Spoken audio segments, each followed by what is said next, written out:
Bismillahirrahmanirrahim. Menjawab pertanyaan bagaimana membedakan antara khayalan dengan cita-cita dan harapan, serta bagaimana kita bisa memosisikan diri kita untuk menyikapi dua persoalan tadi. Baik, pertama kita sudah jawab tadi bahwa khayalan itu datangnya dari setan.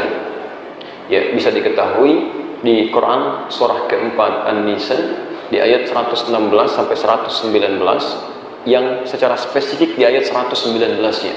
Jadi ketika Allah menguraikan tentang kaum musyrikan, bahaya setan, di ayat 119-nya disebutkan bagaimana setan memberikan angan-angan.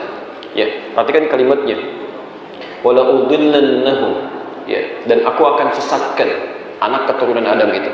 Wala umanniyannahum, dan aku akan berikan angan-angan, dibuat berhayal.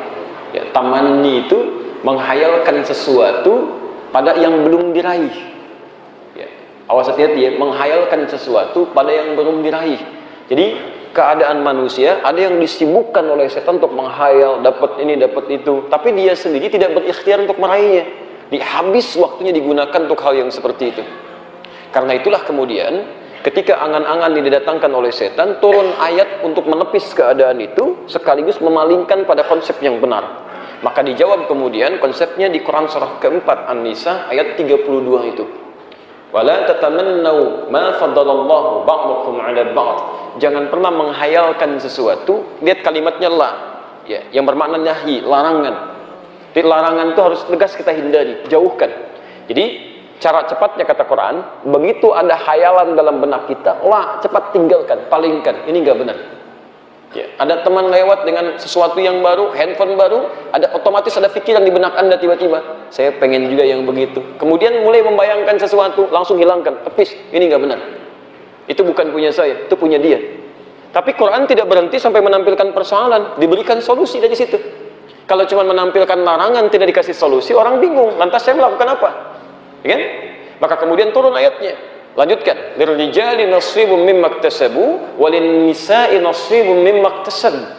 Ya, seorang lelaki akan meraih keutamaan atas apa yang telah dia ikhtiarkan.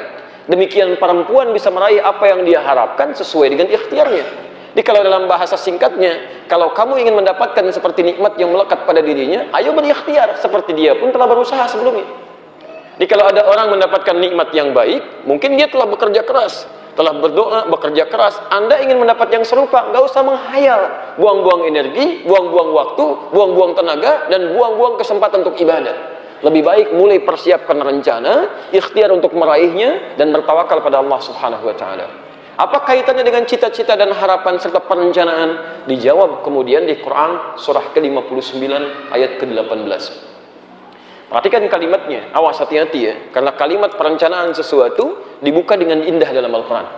Perhatikan kalimatnya, ya ayyuhalladzina amanuttaqullaha. Hei orang-orang yang telah menyatakan dirinya beriman kepada Allah, ittaqullaha, tingkatkan takwamu pada Allah. Merencanakan sesuatu perbuatan, aktivitas yang akan kita kerjakan, itu dikategorikan oleh Al-Quran ke dalam bagian sifat takwa. Diawas, hati-hati ya, takwa disebutkan, saya sering katakan, umumnya 115 kali dalam Al-Quran, itu bentuknya beda-beda. Ada yang terkait ibadah ritual, seperti sholat, baca Quran, infak, gitu kan? Di Al-Baqarah, Quran surah kedua, ayat kedua sampai dengan ayat kelimanya. Ada yang terkait hubungan dengan makhluk, berkasih sayang, saling membantu, memaafkan orang, bersabar saat dizalimi orang, itu bagian dari takwa. Quran surah ketiga ayat 133 sampai 134, posisi paling kanan sebelah atas. Dan bagian dari takwa adalah menyiapkan rencana-rencana aktivitas yang akan kita kerjakan. Jadi orang yang selalu punya rencana dalam hidupnya, itu bagian dari sifat takwanya. Secara tidak langsung, orang yang tidak pernah punya rencana dalam kehidupannya, nggak punya planning nih, nggak jelas. Ya, besok mau ngapain? Ya, jam 7 ada di mana? Jam 9 kerjakan apa? Dia masih bingung untuk memahami itu. Itu menunjukkan kadar takwanya masih rendah. Jadi Quran itu mengarahkan kita pada sesuatu yang efektif, kesuksesan yang terencana sifatnya, dan dengan perencanaan itu setengah dari kesuksesan bisa kita raih. Ya, teman-teman, bahkan saat Anda keluar dari masjid ini pun ditanya belum tahu apa yang Anda kerjakan, berarti ada sesuatu yang belum terencana dalam kehidupan kita. Habis ini mau ngapain? Belum tahu, nanti aja deh. Nanti aja. Bukan nanti saja, ya, bukan bagaimana nanti bagaimana, lihat, rencanakan. Dan ketika Anda merencanakan, perhatikan, orang beriman dan bertakwa, rencananya beda dengan orang yang belum beriman dan belum bertakwa. Wal tanzur nafsum ma qaddamat lighad. Wal tanzur, kalimat perencanaannya menggunakan kata nazara. Ya. Bahkan nun, wa, ra dimasukkan tak, ya, pada kalimat wal tanzur, asalnya dari kata nazara, intazara, kemudian ada kalimat wal tanzur, lamnya di sini lam amr, perintah, ya. Wal tanzur di kalimatnya. Nazara dalam bahasa Arab yang standar sering diartikan dengan melihat. Padahal dalam bahasa Arab melihat bisa banyak. Ro'a itu melihat, basara itu melihat. Ada perbedaan. Ya. Nazara itu melihat. Kalau ro'a itu melihat dengan mata fisik. Ya, melihat dengan mata fisik, kelihatan. Ya, penglihatannya disebut dengan ru'yah. Makanya ada nanti, masya Allah, saat menjelang Ramadan itu kan ada ru'yatul hilal dari kata ro'a, melihat hilal dengan mata, jadi teropong, dilihat, kelihatan, itu ru'yah namanya, ya, masya Allah. Ini penglihatan dengan mata. Kalau nazara itu bukan sekedar melihat, tapi penglihatan dengan mata dan akal, ada analisis di situ, ada persiapan, ada perencanaan, ada pengamatan, istilahnya demikian, pengamatan. Itu nazara. Perhatikan ketika kita diminta melihat unta, afala yanzuruna ilal ibili kaifa khuliqat, menggunakan kata nazara. Artinya kalau Anda melihat unta, coba jangan sekedar dilihat untanya. Kalau cuma lihat, yang lain juga lihat. Tapi perhatikan bagaimana keistimewaan unta dibedakan dengan hewan-hewan yang lainnya. Di situ kemudian Anda analisis sampai Anda menemukan kalimat Masya Allah, betapa besar keutamaan Allah menciptakan hewan ini beda dengan yang lain. Anda dapatkan hikmah kehidupannya. Tapi kalau kalimatnya ditambahkan kemudian dengan ta, dimasukkan fi'il amr, lamnya lam amr, maksudnya, ya, kata kerjanya menggunakan bentuk perintah, ini bukan sekedar melihat, mengamati, tapi ada unsur perencanaan di sini. Seakan-akan Quran mengatakan, Anda kalau ingin meraih sesuatu, amati dulu, analisis dulu, bagaimana kemampuan Anda, bagaimana peluangnya, bagaimana kemudian Anda bisa mendapatkan itu. Setelah semuanya terpetakan, baru bikin rencana, bikin target. Ya. Dan targetnya Masya Allah, ya. Kalau orang kan bikin rencana jangka panjang, jangka menengah, jangka pendek. Sekarang ada tambahan, jangka panjang, jangka menengah, jangka pendek, jangka saku. Itu yang tidak bagus, ya. Jangka saku tuh masukin ke dalam sakunya, ya. Itu yang tidak bagus, ya. Nah, Quran tidak, semuanya positif.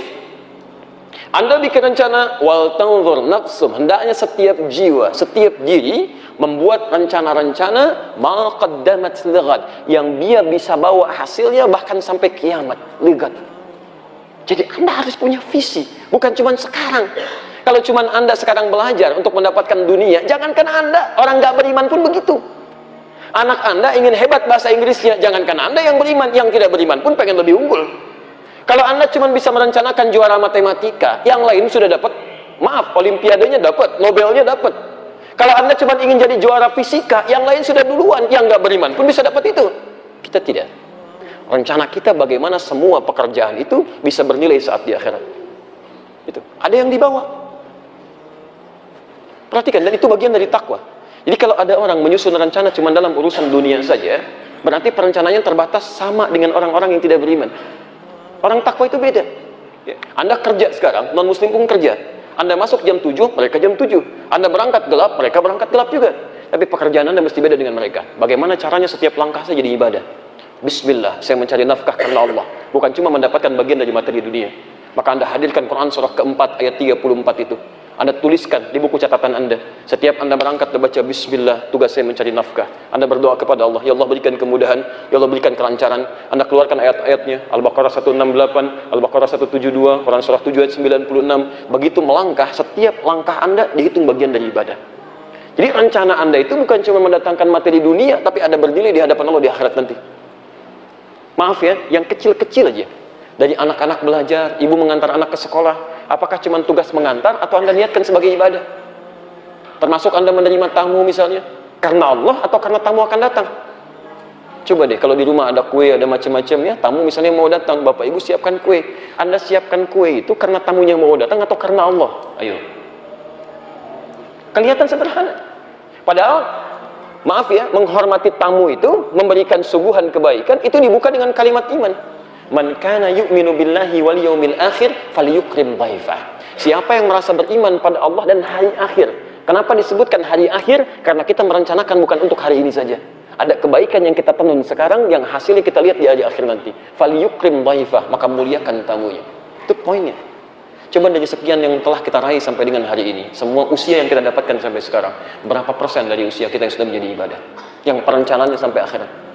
Ini jangan bangga kalau sudah punya rencana cuma dalam urusan dunia saja. Akhiratnya mau dibawa kemana? Itu poinnya. Jelas di sini?